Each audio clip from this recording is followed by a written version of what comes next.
வாழ்க்கையிலே இரண்டு விதமான சூழ்நிலைகளை நாம் எப்பவுமே சந்திக்கின்றோம்.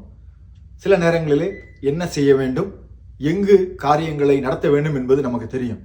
ஆனால் சில நேரங்களிலே என்ன செய்ய வேண்டும் என்பதும் தெரிவதில்லை, எங்கு காரியங்களை நடத்த வேண்டும் என்பதும் தெரியவில்லை.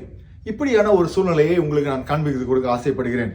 ஆதியாகமம் 22வது அதிகாரத்திலே ஆபிரகாமை ஆண்டவர் கூப்பிடுகிறார். இந்த இடத்திற்கு நீ போ, இதை செய் என்று சொல்லுகிறார். சோ அவனுடைய கோல் அவனுக்கு தெரியும், வாட் இஸ் த டாஸ்க்கும் தெரியும் அவனுக்கு. ஆனால் என்ன தெரியாது என்றால் இது எப்படி நடக்கும் என்பது தெரியாது.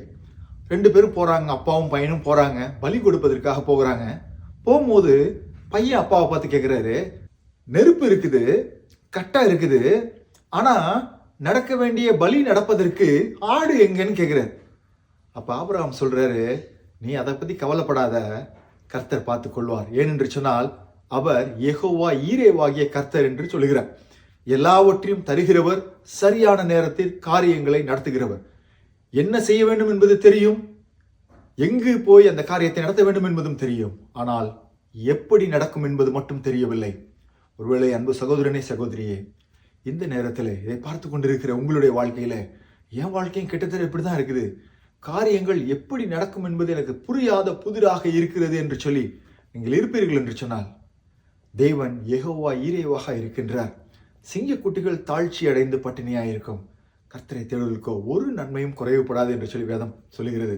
உங்களுடைய வாழ்க்கையிலே தேவனை தேடுகிற நீங்கள் நிச்சயம் குறைவுபட மாட்டீர்கள்.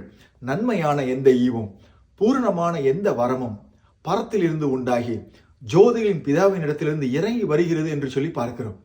உங்களுக்கு தேவையானதை சரியான நேரத்திலே அவர் செய்வார்.